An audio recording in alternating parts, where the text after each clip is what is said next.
رہیں نحمدہ و نصلی علی رسولہ الکریم اما بعد۔ احادیث طیبہ میں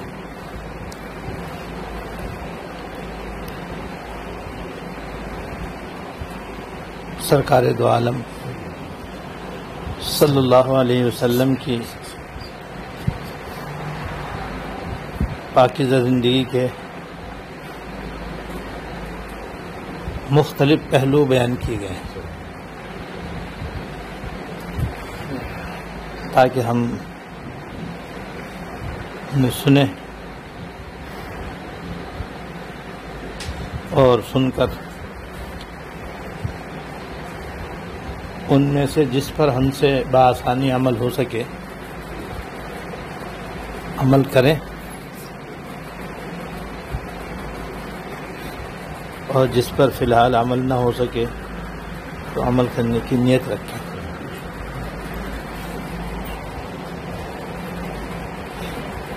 حضرات صحابہ کرام رضی اللہ تعالیٰ عنہم اجمعین نے حضور صلی اللہ علیہ وسلم کے فقر و فاقے کا حال بھی تفصیل سے بیان کیا ہے۔ حضور صلی اللہ علیہ وسلم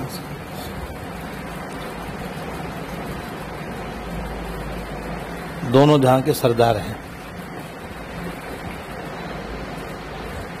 اور یہ کائنات بھی اللہ پاک نے انہی کی وجہ سے پیدا فرمائی ہے، اور آپ سے یہ بھی اللہ پاک نے فرمایا کہ اگر آپ چاہیں تو ہم مکہ مکرمہ کی زمین سونے کی بنا دیں،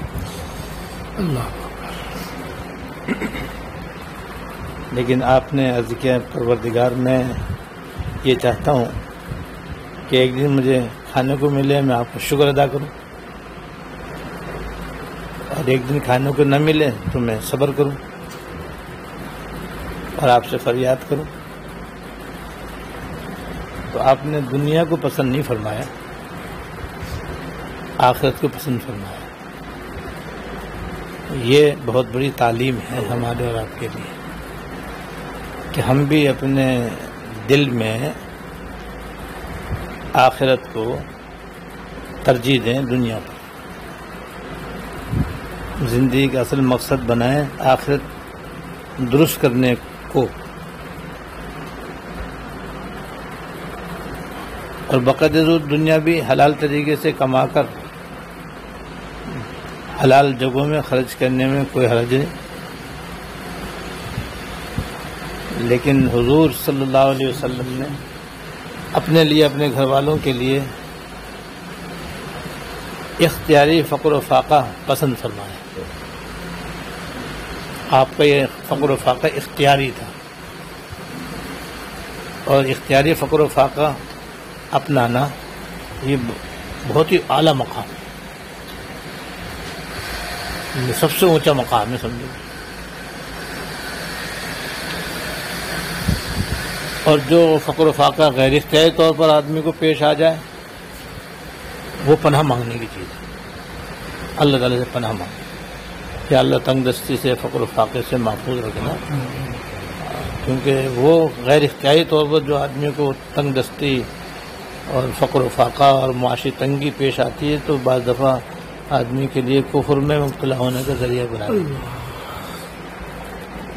حدیث میں بھی آیا کاد الفقر ان یکون کفرا، بعض دفعہ فقر و فاقہ جو ہے کفر کا ذریعہ بن جاتا ہے، یعنی مجبور ہو کر آدمی کفر اختیار کر لیتا ہے، کیونکہ وہاں مال و دولت کا لالچ دیا جاتا ہے۔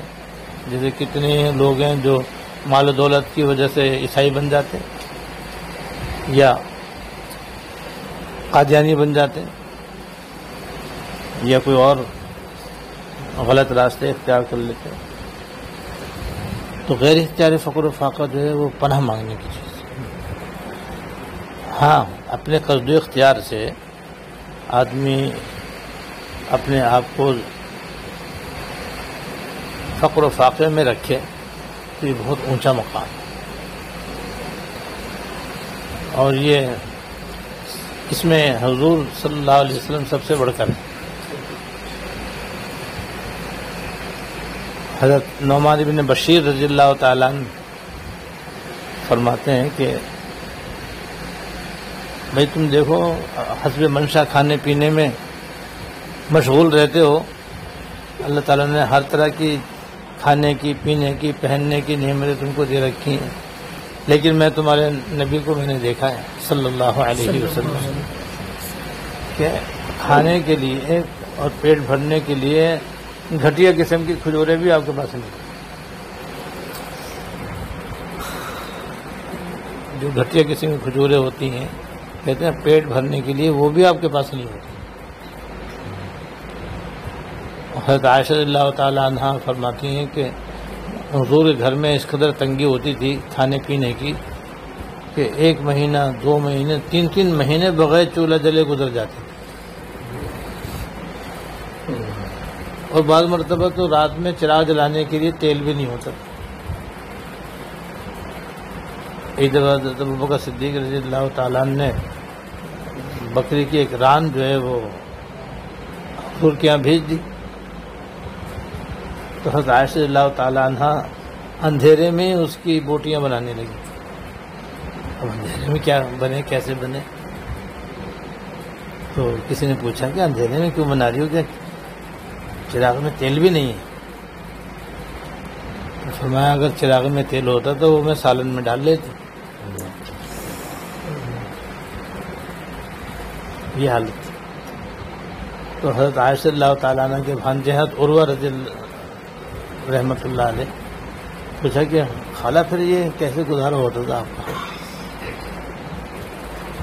ہاں، ایک تو حضور کے ہمارے پڑوسی تھے کچھ انصاری، ان کے یہاں دودھ کے جانور تھے تو وہ کبھی دودھ ہدیہ بھیج دیا کرتے تھے، تو حضور بھی اس میں سے تھوڑا سا پی لیا کرتے تھے، ہمیں بھی وہ پلا دیا جاتا تھا بس، یا پھر کھجور پانی سے گزارا کرتے تھے۔ چند کھجوریں کھا لی اور پانی پی لیا، بس گزارا کر لیا۔ اسی طرح 3 مہینے گزر جاتے۔ اللہ، حضرت ابو الحیثم رضی اللہ تعالیٰ عنہ مشہور صحابی ہیں اور مالدار صحابی ہیں، ان سے یہ واقعہ منقول ہے۔ ایک مرتبہ حضور صلی اللہ علیہ وسلم اپنے گھر سے ایسے وقت میں نکلے جس میں عام طور پر آپ گھر سے باہر تشریف نہیں لاتے، اور نہ اس وقت کوئی آپ سے ملنے کے لیے جاتا تھا، عام طور پر وہ وقت آپ کا اپنے گھر میں گزرتا تھا۔ تو خلاف توقع آپ اس وقت میں گھر سے باہر تشریف لائیں۔ تھوڑی دیر گزری تھی کہ حضرت صدیق اکبر رضی اللہ تعالیٰ نے بھی تشریف لیا۔ حضور نے ان سے پوچھا بھائی آپ کیسے آئے؟ کہا حضور آپ کی زیارت کرنے کے لیے، آپ سے ملنے کے لیے اور سلام پیش کرنے کے لیے حاضر ہوں، تو میں جاؤں حضور اس کو جا کے سلام پیش کروں۔ حالانکہ ملنے کا وقت نہیں تھا، مگر وہ بے چین تھے، اور بے چین اس لیے ہوں گے کہ حضور باہر تشریف لائے گئے صلی اللہ علیہ وسلم۔ اتنے میں حضرت عمر رضی اللہ تعالیٰ عنہ بھی آ گئے۔ آپ نے ان سے پوچھا بھائی آپ کیسے آئے؟ کہا حضور بھوک نے بے چین کر دیا، اس لیے آیا ہوں۔ فرمایا مجھے بھی بھوک لگی ہوئی ہے، مجھے بھی کچھ بھوک لگی ہوئی ہے۔ پھر آپ ان دونوں کو لے کر حضرت ابو الحیثم رضی اللہ تعالیٰ عنہ کے گھر تشریف لے گئے۔ ان کے یہاں ماشاء اللہ باغات بھی تھے، کھجوریں بھی تھی، اور درخت بھی تھے، بکریاں بھی تھیں، ٹھنڈا پانی بھی تھا، سبھی کچھ تھا ان کے یہاں۔ گئے تو حضرت ابو الحیثم گھر میں موجود نہیں تھے، ان کی اہلیہ محترمہ موجود تھے، انہوں نے حضور کو گھر میں بٹھایا۔ حضور نے پوچھا ابو الحیثم کہاں ہیں؟ کہا حضور وہ ہمارے لیے میٹھا پانی لینے گئے۔ تو کہتے ہیں تھوڑی دیر گزری تھی کہ وہ اپنے کندھے پر ایک مشکیزہ پانی کا بھر کر لائے، اور ان سے اٹھایا نہیں جا رہا تھا، اتنا بھاری تھا وہ، جیسے کہ بعض لوگ بڑا مٹکا اٹھانا مشکل ہوتا ہے۔ انہوں نے وہ لایا اور لا کر کے رکھا، اور پھر حضور سے معانقہ کیا، آپ سلام پیش کیا، اپنے ماں باپ آپ پہ فدا کیے، اور کہا حضور میری قسمت کہاں کہ آپ تشریف لائیں۔ اور پھر جلدی سے گئے اور جا کر کے ایک کھجور کا خوشہ توڑ کر کے لائے۔ جس میں کچی کھجوریں بھی تھی، پکی ہوئی کھجوریں بھی تھی. تو حضور نے فرمایا بھیا پکی توڑ لیتے، کچی الگ ہی رہنے دیتے، وہ بعد میں پک جاتی. کیا حضور میرا یہ جی چاہا کہ میں لے جاؤں تاکہ جس کا دل چاہے کچی کھا لے، جس کا دل چاہے پکی کھا لے، کیونکہ دونوں کا مزہ الگ الگ ہے نا. پکی کھجور کا ذائقہ الگ ہے اور کچی کھجور جس کو ڈوکا کہتے ہیں اس کا ذائقہ الگ ہی ہے. اس کے بعد ٹھنڈا ٹھنڈا پانی پیش کیا، پھر آپ نے ارشاد فرمایا یہ جو نعمتیں ہم کو ایک دم مل گئیں، قیامت میں اس کا جواب دینا ہے.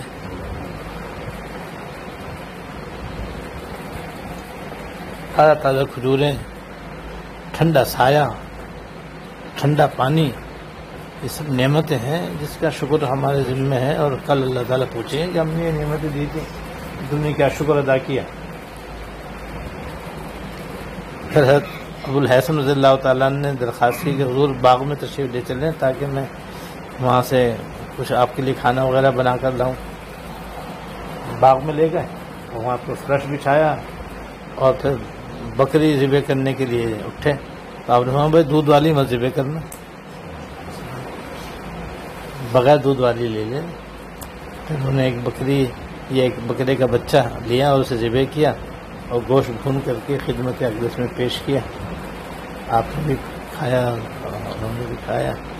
پھر آپ نے فرمایا کہ ابو الحسن تمہارا تو خادم نہیں ہے کام کرنے کے لیے. کیا نہیں حضرت، خادم تو کوئی نہیں، سارے کام خود ہی کرتے تھے وہ ان کی بیوی.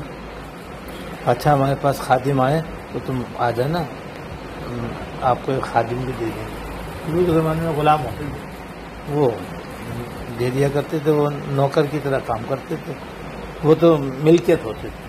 آج کل کے جو نوکر ہوتے ہیں وہ تو ملازم ہوتے ہیں، وہ ملکیت میں ہوتے ہیں. تو ایک دن حضور کے پاس کہیں سے 2 غلام آ گئے. تو حضرت ابو الحسن رضی اللہ تعالیٰ نے حاضر ہوئے. آپ نے فرمایا ان میں سے ایک چھانٹ لو تاکہ تمہارے گھر کے کاموں میں آسانی ہو جائے. کہ حضور آپ ہی منتخب کر دیجیے. فرمایا جس سے مشورہ لیا جائے وہ امین ہوتا ہے، جس سے مشورہ لیا جائے وہ امین ہوتا ہے. اور امین کے 2 مطلب ہیں. ایک مطلب یہ ہے کہ وہ جو مشورہ مانگ رہا ہے اس کے حق میں جو سب سے بہتر سمجھے وہ مشورہ دے. دوسرے کہ وہ جو مشورہ اس کو دے دوسروں سے چھپا کر رکھے، کیونکہ مشورہ امانت ہوتا ہے. تو آپ نے المستشار مؤتمن، جس سے مشورہ لیا جائے وہ امین ہوتا ہے. اب تم نے مجھ سے مشورہ مانگا ہے تو وہ یہ لے لو کیونکہ میں نے اس کو نماز پڑھتے ہوئے دیکھا ہے. اس زمانے میں جو نماز پڑھتا تھا اس کو بہت ہی اونچا سمجھا جاتا تھا. اور یہ بھی وصیت کر دی آپ نے کہ بھئی دیکھو اس کے ساتھ اچھا سلوک کرنا ہے، اس کے ساتھ بھلائی کا معاملہ کرنا ہے اس کے ساتھ. اب یہ غلام لے کر کے گھر واپس آئے اور جو کچھ حضور نے فرمایا تھا اپنی اہلیہ سے عرض کیا انہوں نے، حضور نے جو کچھ فرمایا کہ اس کے ساتھ بھلائی کا معاملہ کرنا، اچھا سلوک کرنا، ہم سے اس کا حق ادا کیسے ہوگا؟ ایسا کرو آزادی کر دو اس کی اللہ کے راستے. اللہ، اس سے اچھا کیا ہوگا؟ انہوں نے فوراً آزاد کر دیا. کیا ہوئی تو اللہ کے راستے میں آزاد ہے. یعنی اپنی تکلیفوں کی پرواہی نہیں کی. گھر والی کو بھی خادم نہ ہونے کی وجہ سے تکلیف تھی، بڑی تکلیف تھی. اور حضرت ابو الحسن رضی اللہ تعالیٰ عنہ کو بھی کتنی پریشانی اور تکلیف تھی کہ سارے کام اکیلے خود ہی کرنے پڑ رہے تھے. لیکن حضور کی جو شان تھی نا، ان کے حضور کے ایسے عاشق تھے کہ آپ کی ایک ایک ادا پر قربان تھے. بس کہا کہ بھائی اب جب حضور نے کہا اچھا سلوک کرو تو سچا سلوک کیا ہوگا، اور ہم ان گھر پہ رکھ کے ان سے خیر خواہی کا معاملہ کیسے کریں گے؟ پتہ نہیں ہم سے حق ادا ہوگا نہیں ہوگا. بھائی اس سے اچھا اسے آزاد کر، آزاد کر. جب آپ کو اطلاع ملی تو آپ بڑے خوش ہوئے. اور پھر آپ نے فرمایا کہ بھائی اللہ تعالیٰ نے کوئی نبی ایسا نہیں بنایا اور کوئی ان کا نائب و قائم مقام ایسا نہیں بنایا جس کے 2 خفیہ مشیر نہ ہوں. ہر ایک کے اللہ پاک نے دو خفیہ مشیر رکھے ہیں. ایک مشیر تو وہ رکھا ہے جو اس کو ہمیشہ اچھی باتوں کا مشورہ دیتا ہے. خفیہ کا مطلب ہے کہ وہ نظر نہیں آتے ہیں سب کے ساتھ، مگر وہ ہر وقت ساتھ رہتے ہیں اور ہر اچھی بات ان کے دل میں ڈالتے رہتے ہیں، بھلائی کی بات کا وہ ان کو تلقین کرتے رہتے ہیں. اور دوسرا مشیر وہ ہے جو ہر وقت کیا کہتے ہیں برائی کے مشورہ دیتا رہتا ہے اور برے خیالات، برے وساوس، بری باتیں، برے کام کرنے کے وسوسے دل میں ڈالتا رہتا ہے. بس جو آدمی اس برے مشیر کے شر سے بچ گیا بس سمجھو وہ کامیاب ہو گیا، وہ صحیح معنی میں کامیاب ہو گیا. مطلب یہ کہ ہر وقت ہر موقع ہر انسان کے ساتھ ایک فرشتہ رہتا ہے، ایک شیطان رہتا ہے.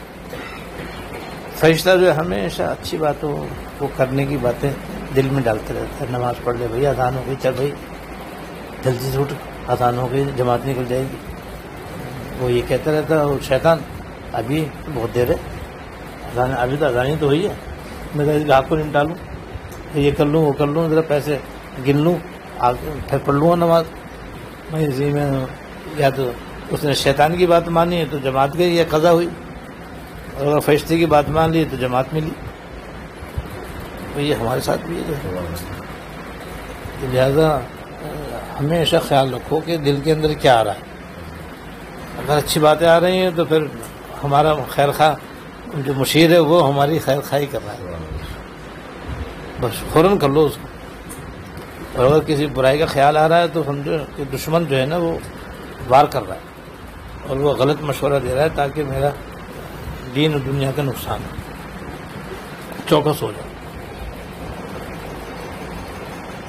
کہ حضور کی دفعہ یہ حالت، اور ان کے غلام آزاد کرنے پر بھی آپ نے ان پر مسرت کا اظہار فرمایا، خوشی کا اظہار فرمایا. نیک کام جو ہے نا وہ بس حضور کی اتباع میں کرتے رہنا چاہیے. اللہ تعالیٰ نے ہمیں کتنا دے رکھا ہے. دیکھو اس میں ہمارے آقا کا حال کیا ہے. اور بھی بہت سارے آپ کے فقر و فاقے کے واقعات ہیں. یہی ہے کہ واقعہ ہمارے سبق کے لیے بہت ہے. ہمیں تو اللہ پاک نے کتنا کھانے کو دیا ہوا ہے، کتنا پینے کو دیا ہوا ہے، کتنا پہننے کو دیا ہے، کتنا رہنے کو دیا ہے. کس چیز کی ہمارے یہاں کمی ہے اور پھر بھی رونا، یہ تو بڑی ناشکری کی بات ہے، ناقدری کی بات ہے. عورتوں کے اندر بھی ناشکری ناشکری ناشکری ناشکری، بے صبری بے صبری. مردوں کے اندر بھی ناشکری، حرص و ہوس. اور کسی طریقے سے دولت آئے، کسی طریقے سے دولت آئے، میں رہوں نہ رہوں، کوئی رہے نہ رہے، اور کسی کو ملے نہ ملے، بس میں سب سے زیادہ مالدار بن جاؤں. نہ دین کی فکر، نہ آخرت کی فکر، نہ حضور کی پیروی کی کوئی فکر، کچھ نہیں. یہ غلط راستہ، یہ غلط طریقہ، اس سے بچنا چاہیے. حضرت عبدالرحمن ابن عوف رضی اللہ تعالیٰ بڑے جلیل القدر صاحب ہیں، اور یہ بھی مالدار صحابہ کرام میں سے ہیں. ان کا بھی واقعہ ہے جس میں آتا ہے کہ ان کے ساتھی بتاتے ہیں کہ جب ہم ان کے ساتھ سفر میں تھے تو جب سفر سے واپس آئے تو ہم بھی ان کے ساتھ ان کے گھر چلے گئے. سفر سے آنے کے بعد ان کے گھر ہی چلے گئے. انہوں نے ہمیں اپنی بیٹھک میں بٹھا دیا اور پھر خود آپ غسل کرنے گئے. تو غسل کر کے کپڑے وغیرہ بدل کے پھر وہ ایک طباخ میں گوشت اور روٹی لے کر کے آئے. روٹیاں بھی، گوشت بھی. سب حضور کے زمانے میں یہ پیالیاں اور پلیٹوں کا زیادہ رواج نہیں تھا. بس ایک بڑا سارا ایک جسے ٹھیرے کہتے ہیں یا کنڈا کہتے ہیں یا بڑی پلیٹ کہتے ہیں، بس اسی میں سب کچھ کھانے کی چیز سامان رکھا اور چلو بھائی سب بیٹھے کھا لو. ایسا ہوتا تھا. تو وہ لایا اور پھر سامنے رکھ کر کے رونے لگے. تو ان ساتھیوں نے کہا کیوں رو رہے ہیں آپ؟ کیا مجھے حضور کا فقر و فاقہ یاد آ رہا ہے کہ آج کیسا گرم گرم گوشت ہے، کیسی تازہ تازہ روٹیاں ہیں، اور میں نے حضور کو دیکھا ہے کہ آپ کے کھانے پر کبھی گوشت اور روٹی ایک ساتھ نہیں ہوتی سوائے دعوت وغیرہ کی. بس کبھی گوشت ہے تو روٹی نہیں ہے، روٹی ہے تو گوشت نہیں ہے. یا پھر کھجورے بھی آپ کے پیٹ بھر کے نہیں کھاتے تھے، جو کہ روٹی بھی کبھی ملتی تھی کبھی نہیں ملتی تھی، تو مجھے حضور کی تنگی یاد آ کر کی وجہ سے مجھے رونا آ رہا ہے۔ اور کہتے ہیں میں سمجھتا ہوں کہ وہ حضور کے زمانے میں جو ہمارا حال تھا وہ اچھا تھا، اس دوسرے حال سے کہیں ایسا نہ ہو کہ اللہ تعالیٰ ہماری آخرت کے لیے ہماری دنیا ہی میں دے دیں اور ہم آخرت کے اندر معروف ہو جائیں۔ جیسے اللہ تعالیٰ نے قرآن شریف میں فرمایا اذھبتم طیباتکم فی حیاتکم الدنیا واستمتعتم بہا، کہ تم دنیا میں جو کچھ تم نے کھا لیا پی لیا بس تمہیں مل گیا، اب آخرت میں کچھ نہیں ہے، ایسا نہ ہو جائے کہ اللہ تعالیٰ سرکار دو عالم صلی اللہ علیہ وسلم پر اپنی کروڑوں رحمت نازل فرمائے اور قیامت تک آپ پر اپنے ان گنت اور بے شمار درود و سلام نازل فرمائے۔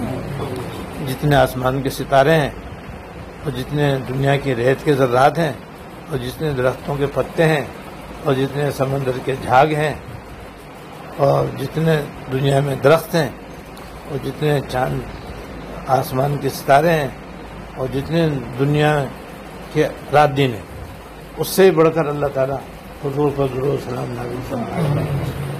اور اللہ تعالیٰ آپ نے ہمارے خاطر کیسی کیسی تکلیفیں برداشت کی ہیں، اللہ تعالیٰ اس کا جو بہتر سے بہتر صلہ اور بدلہ ہے اللہ تعالیٰ عطا فرمائے۔ جزا اللہ تعالیٰ عنا محمدً صلی اللہ علیہ وسلم و اہلہ، یہ ایسا کلمہ ہے کہ اگر کوئی آدمی پڑھے تو 1000 فرشتے 70 دن تک اس کے لیے ثواب لکھتے ہیں۔ حالانکہ اس کے معنی ہے یا اللہ ہماری طرف سے جناب رسول اللہ صلی اللہ علیہ وسلم کو بہترین جزا اور بدلہ عطا فرمائے جس کے آپ لائق ہیں۔ یا اللہ جس کے حضور لائق ہیں بس آپ ہماری طرف سے اپنے پاس سے ان کو وہ بہتر سے بہتر بدلہ عطا فرمائے۔ تو یہ تو ہم ان کا حق ادا کر بھی، اس سے بھی ہم تو ان کا حق ادا نہیں کر سکتے، اور اللہ تعالیٰ بھی کیسے کریم الرحمٰ اور رحیم الرحمٰ ہے کہ وہ اس پر بھی اتنا اجر عطا فرماتے ہیں کہ 1000 فرشتے 70 دن تک اس کا ثواب لکھتے ہیں، اور کما قال صلی اللہ علیہ وسلم۔ اس لیے بھی جو نعمتیں حاصل ہیں خوب شکر ادا کرو، تو شکر ادا کریں گے تو پھر تو ٹھیک، اور شکر ہی ادا کریں گے تو مصیبت۔ ہاں شکر بھی ادا کریں اور تھوڑی بہت تکلیف بھی آئے تو برداشت کریں، بس یہ نہیں کہ بس رات دن بس 99 کے پھیرے میں رہیں، اس سے اپنے آپ کو نکالیں۔ بھائی زندگی کا مقصد پیسے کمانا نہیں ہے، پیسے تو اس لیے کماتے ہیں کہ عزت سے آدمی کی زندگی گزر رہا ہے، بس اصل مقصد پیسے کمانا نہیں ہے، اصل مقصد تو اللہ تعالیٰ کو راضی کرنا ہے اور حضور کی سنتوں کو زندہ کرنا ہے اور آپ کے نقش قدم پر چلنا ہے۔ اللہ تعالیٰ توفیق عطا فرمائے۔